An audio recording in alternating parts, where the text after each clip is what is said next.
5, 4, 3, 2, 1.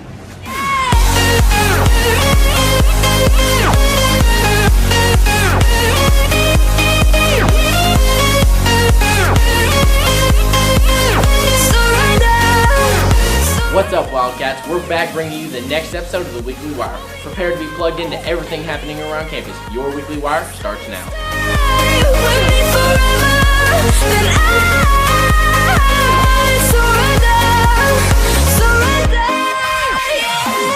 Lots of important stuff is happening around campus. I talked to Mr. Rutherford about the new checkout policy. There's been a lot of confusion over the new checkout policy. Can you clear the air for us on this subject? Sure. One of the things that we ran into to start the school year is we learned a lot of phone calls that were being made to check out students may not have been parents that were checking them out. And so we've installed a password system that parents can set up a password for their students to check them out by phone. Our real issue comes, and it's a safety issue, is knowing who's on the other end of that phone checking students out of school. Parents can come up here and set up their password, still call in like they always have to check students out. It's just a matter of setting up the password, because we were getting some phone calls that were quite obviously not parents on the other end of the phone. That makes sense. Thank you very much. You bet. After talking with Principal Rutherford, I wanted to talk to a student who has first-hand experience with the new checkout policy. How has the new checkout policy affected you? Well, it's affected me because last week I had an eye appointment and my mom didn't know about the new checkout policy, and so I didn't get to go to my eye appointment because she couldn't come check me out because she has to work. But I think it's a really good policy, but it should have been put into action before school started, not in the middle of the 90s. Thank you. You're welcome. You're listening to Surrender by Cash. Download now in iTunes. So students, make sure your parents set up the password and follow this policy. Now let's toss it over to AJ Hall with some information on ROTC. AJ? Thanks, Matt. ROTC is hosting a snack drive for chemotherapy patients at Spring Hill Baptist. Here's more information about that. I'm Sergeant First Class Charles Pope with North Little Rock High School, JROTC at the sophomore campus. And our class is doing a snack drive for chemotherapy patients at the Spring Hill Baptist Health Center. This summer, my wife was diagnosed with breast cancer, and while I was at the chemotherapy clinic and she was receiving her chemo, I noticed that a lot of people were eating snacks there, and I asked the clinic personnel where they got their snacks, and they told me that they were donating. And so that night I was at home and I was thinking that'd be a great project for my class to learn. So we started an exploratory service learning project. That's a community service project where you have to learn from it and you create it. You don't just do the work, you actually create the project. So my class got together and they started making a list of all the things that they could do to make this project come together. And after all my classes did that, then each class individually came up with a list of 3 to 4 things that they could do in that class to make the project kick off. So we've kicked it off at the beginning of September, and it's going to go to the end of September. And I'd like to donate as much snacks as I can to the chemotherapy treatment centers so that it's overflowing, that they can't even store it all. And the first period classes is where they're donating it to. And there's a pink box similar to this one right here, and it's got a list of all the snacks in which can be donated to the chemotherapy group. They love stuff that's salted, peanut butter crackers, cheese crackers, Cheez-Its, things of that nature. The donations are specifically geared for the sophomore campus. However, anybody wants to donate, they can contact one of the ROTC instructors at the West Campus or at the 9th grade campus, and I'm sure they would take and store it for it so I can get it. Now to Sydney with information on a holiday you may not know much about. Sydney? Thanks, AJ. I went to talk to Miss Hugh about the Chinese holiday being celebrated, the Mid-Autumn Festival. That we are celebrating is the Moon Festival. We can also call it Mid-Autumn Festival, and celebrate the harvest. That means after a whole year of hard working, the family, they're going to get a good yields of crops and are going to start harvest them. So it's kind of celebrating the harvest. I want to have one of my students to come and tell all of you the very beautiful legend of the Moon Festival. 中秋节的故事。很久以前，从前有是个太阳，可以帮皇帝射下了九个太阳。 Now here's what this means in English. Long ago there were 10 suns in the sky. Hou helped the emperor to shoot down 9 suns. And remember, this holiday is celebrated the second month of the lunar calendar. I'm Sydney Thompson with the Weekly Wire. You're listening to Am I Wrong by Nico Vines. Download now in iTunes. Thanks to Miss Hugh and her Chinese class, we now know some Chinese history. Back to you, Matt. Thanks, Sydney. We've loved having our new principal, Mr. Rutherford, speak every week on the Weekly Wire. This week, Hannah Van Pelt caught up with him to hear about his expectations for seniors. What are your expectations for seniors this year? Well, as I shared with you guys in the grade level assemblies, I expect you all to be the leaders of the school and set a good example for the other students that are on our campus, as well as the students that are, throughout the North Little Rock School District. Obviously, I think so far y'all are doing a great job. There's a lot of school spirit. At the same time, you guys are working hard to adapt to the new rules and those things. So I think so far so good. And how do you want the seniors to uphold your expectations?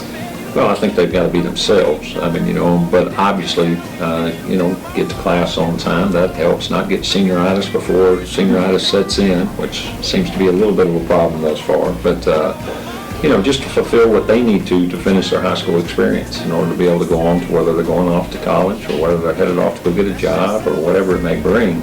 Just make sure again that they finish is the main thing. Okay, thank you. You bet. Thank you, Mr. Rutherford, for wanting the best for our students. And now, the time you've been waiting for. The Weekly Wire's Bria Barnes has the results of this year's homecoming mates. Take it away, Bria. The process of homecoming court. Okay. The process begins with students nominating a girl from their grade. Like sophomores would nominate another sophomore, juniors another junior, and so on. And then we tally the nominations and count them up. And the top few girls, this year I think it's 16 or so, are put on the actual ballot. And then the whole student body will vote. Again, it's sophomores for sophomores, juniors for juniors, and seniors for seniors. How many girls are selected per class? This year we will have 5 freshmen, 5 sophomores, 5 juniors, and then 6 seniors. How are the votes counted? Votes are done on Scantron sheets. So what I do is run them through the Scantron machine upstairs. It is wonderful. All right, here are your 2014 homecoming maids. Freshman maids: Shakima Braggs, Carly Crump, Sarah Douglas, Rosa Santos, and Trinity Travis. Sophomore maids: Alexandria Bishop, Micah Donnelly, Alexis Hayes, Lashira Conley, and Kylie Stoll. Junior maids: Taylor Dedrick, Sydney Parr, Shakira Couch, Kenyatta Hill, and Jasmine Pitts.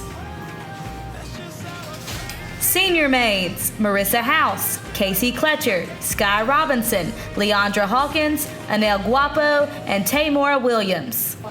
Congratulations to all the homecoming mates. Now let's throw it to the NLRTV4 studio to get your daily announcements. If you're interested in joining the Wildcat Book Club, please see Ms. Barton in the Freshman Campus Media Center for more information. The first book the club will read is The Maze Runner.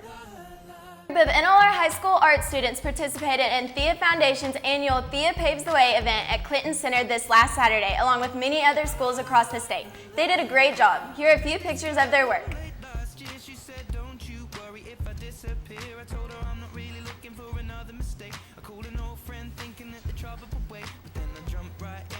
Attention students, if you tried out and made the cast for this year's Lip Dub, you will need to stop by room B3 in the basement by 3 o'clock on Friday to get meeting information. You'll need to make sure to do this so you'll be prepared to perform in the Lip Dub. Can't wait to see what this year's Lip Dub has in store. The Quiz Bowl team will be having practice every Tuesday and Thursday after school in room 207 at Sophomore Campus. Come by and meet the new coaches.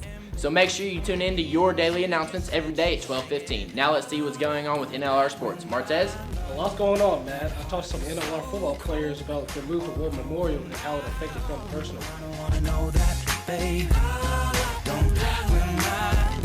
Well, it's kind of strange, but, it's been a weird year with us having to go to Bellwood and not having a stadium.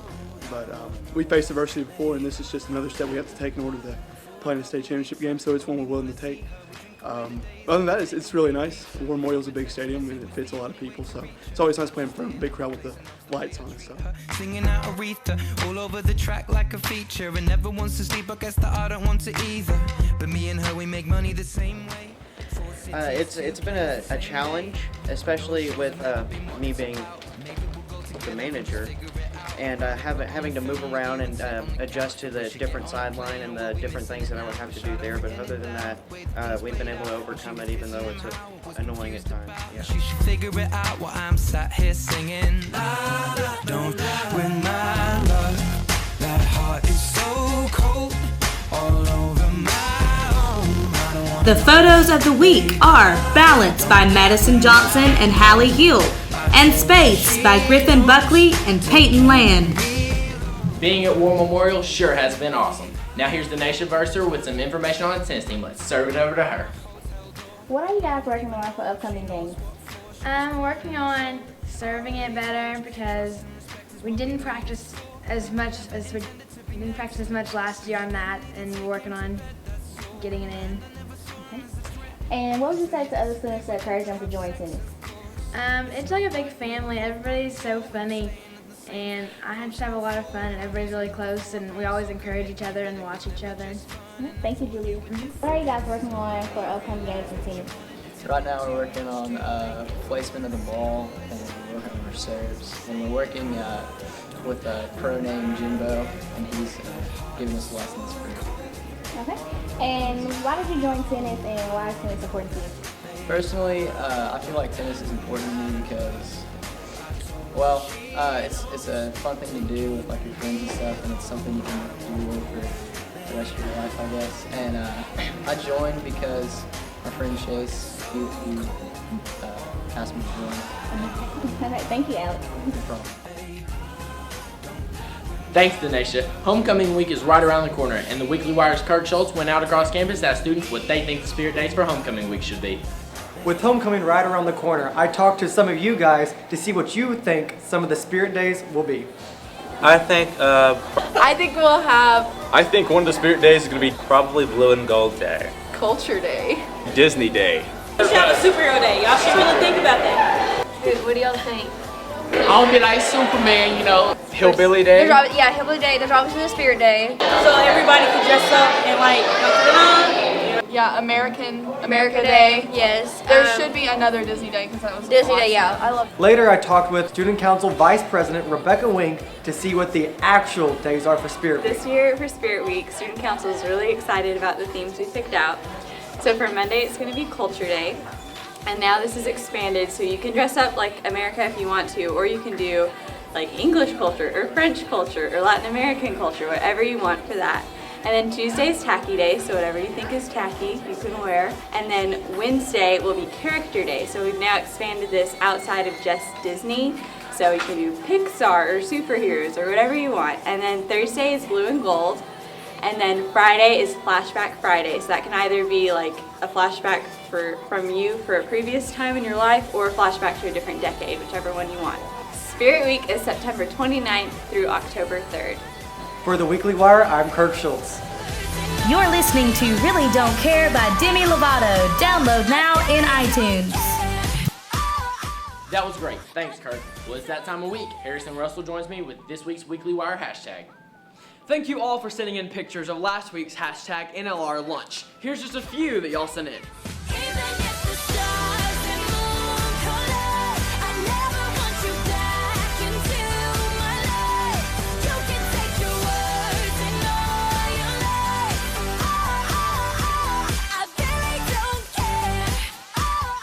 Thank you so much for participating. Now, if your post didn't get featured this week, don't worry. We have another hashtag for this upcoming week, and it's NLR Yes or No. With homecoming right around the corner, us at the Weekly Wire want to see your homecoming proposals. So, post using that hashtag NLR Yes or No, and you may be featured on next week's show. Thanks, Harrison. I can't wait to see what everyone posts. Well, sadly, that's all we have for you guys today, but make sure you guys stay charged up and tune in to next week's Weekly Wire.